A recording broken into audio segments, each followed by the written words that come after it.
Welcome to our channel TPN Telugu Prabha. నేను మీ journalist Yajnamurthy. Nandamuri Balakrishna ప్రస్తుతం తన 111వ సినిమాని చేస్తున్న సంగతి తెలిసిందే. గోపీచంద్ మలినేని డైరెక్షన్ లో ఆయన సినిమా చేస్తున్నాడు. వీరసింహారెడ్డి లాంటి సూపర్ హిట్ సినిమా తర్వాత ఆ ఇద్దరి కాంబినేషన్ లో తయారవుతున్నటువంటి రెండో సినిమా ఎన్బికే 111. మరి దాని తర్వాత నందమూరి బాలకృష్ణ ఏ డైరెక్టర్ తో చేయబోతున్నాడు అంటే వివేక్ ఆత్రేయ. సో మొట్టమొదటిసారి నందమూరి బాలకృష్ణ ఒక మాస్ డైరెక్టర్ కాకుండా, అంటే చాలా కాలం తర్వాత ఆయన ఒక డిఫరెంట్ స్టైల్ మేకింగ్ తోటి పేరు పొందినటువంటి వివేక్ ఆత్రేయ డైరెక్షన్ లో చేయబోతూ ఉన్నాడు. వివేక్ ఆత్రేయ ఇంతకుముందు సరిపోదా శనివారం అనేటువంటి సినిమా రూపొందించి అందరినీ ఆశ్చర్యపరిచాడు. నిజానికి అది ఆయన శైలి సినిమా కాదు, కానీ ఆ సినిమా చేసి అందరినీ ఆకట్టుకున్నాడు నాని కథానాయకుడిగా. అంతకుముందు అంటే సుందరానికి అని చెప్పి నానితోటే తను సినిమా చేశాడు, కానీ అది సరిగా ఆడలేకపోయింది. కాకపోతే మంచిగా సినిమా చేశాడు అనేటువంటి పేరైతే సంపాదించుకున్నాడు.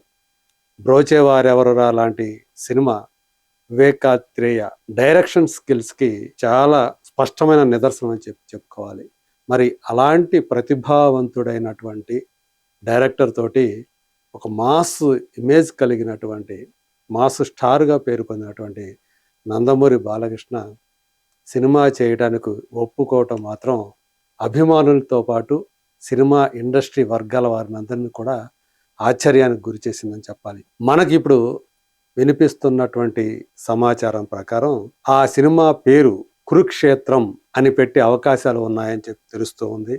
ప్రస్తుతం అది సోషల్ మీడియాలో వైరల్ అవుతా ఉంది, కురుక్షేత్రం అనేటువంటి టైటిల్. గతంలో ఆ పేరు మీద వచ్చినటువంటి సినిమా పౌరాణిక సినిమా మన అందరికీ తెలుసు. కురుక్షేత్రం అనేది మహాభారత యుద్ధం జరిగినటువంటి ప్రాంతం. కురుక్షేత్ర మహాసంగ్రామం అని చెప్పేసి అంటారు.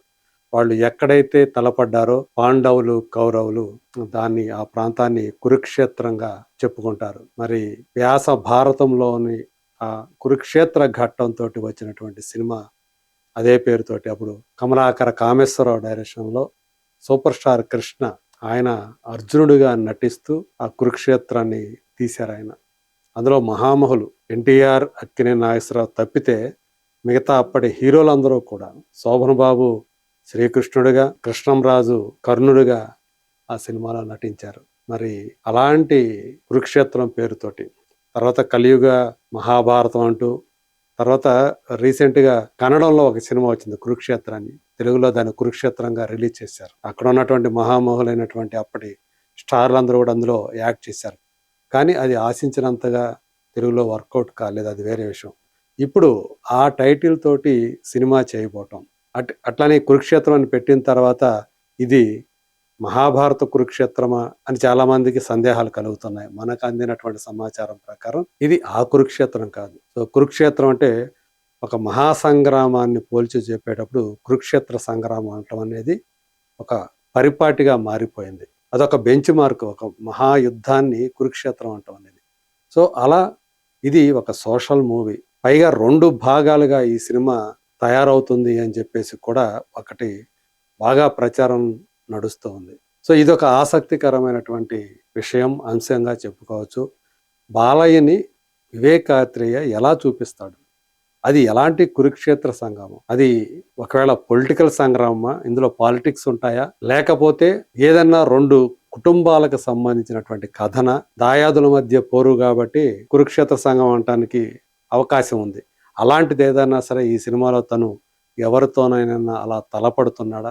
2 కొదమ సింహాలు లాంటి వాళ్ళు తలపడితే కూడా దాన్ని కూడా కురుక్షేత్రం అంటాం. మరి అలాగా తను ఎవరితోటి ఆ కురుక్షేత్ర సంగ్రామాన్ని బాలయ్య చేస్తాడు, ఇవన్నీ కూడా ఆసక్తిని రేకెత్తిస్తున్నటువంటి విషయం. కానీ వివేకాత్రేయ స్టైల్ ఆఫ్ రైటింగ్ కానీ, స్టైల్ ఆఫ్ మేకింగ్ కానీ చూస్తే ఆ తరహా అనిపించదు. ఆ తరహా క్యారెక్టరైజేషన్స్ తోటి ఈ సినిమా తీస్తాడని ఏదో మొత్తానికి ఆసక్తికరమైనటువంటి సబ్జెక్ట్ తోటి ఈ సినిమాని వివేకాత్రేయ రూపొందించబోతున్నాడని చెప్పేసి మనకి తెలుస్తూ ఉంది. అయితే బాలయ్యని ఎంత ఎగ్జైట్మెంట్కి గురి చేయకపోతే వివేకాత్రేయ తోటి కలిసి పని చేయడానికి ఆయన ఒప్పుకుంటాడు. ఎందుకంటే వివేకాత్రేయకి తనకి ఎలా పొసుగుతుంది బాలయ్యకి?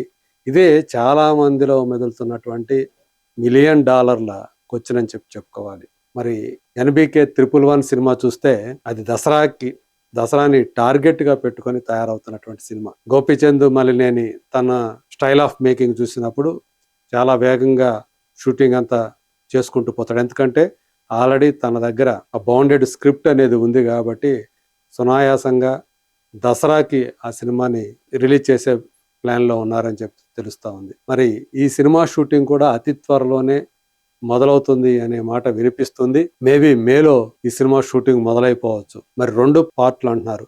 నిజానికి ఇది 2 పార్ట్‌లుగా వచ్చేటువంటి సినిమాయేనా? అసలు 'కురుక్షేత్రం' అనే టైటిల్ పెడతారా దీనికి? ఇది కూడా ఇంతవరకి అధికారికంగా ఎవరు కూడా ధృవీకరించలేదు. కానీ 2 భాగాలుగా ఈ సినిమా ఉంటుంది అనేది మాత్రం బాగా ప్రచారంలోకి వచ్చింది. మరి అంటే 2 భాగాలుగా ఒక సినిమా చేయాలన్నప్పుడు దానికి ఆ కథ ఎంత బలమైన కథ అయి ఉండాలి. మొదటి భాగాన్ని ఎండ్ చేయటం అనేది ఒక పెద్ద టాస్క్. ఎక్కడ ఎండ్ చేయాలి?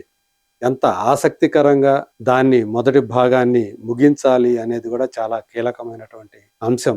'ధురంధర్ 2' సో ఎక్కడ కట్ చేయాలో అక్కడ కట్ చేశాడు ఆదిత్యధర్. అందుగురించే మొదటి సినిమా కంటే రెండో సినిమా మరింత ఘన విజయాన్ని సాధించింది.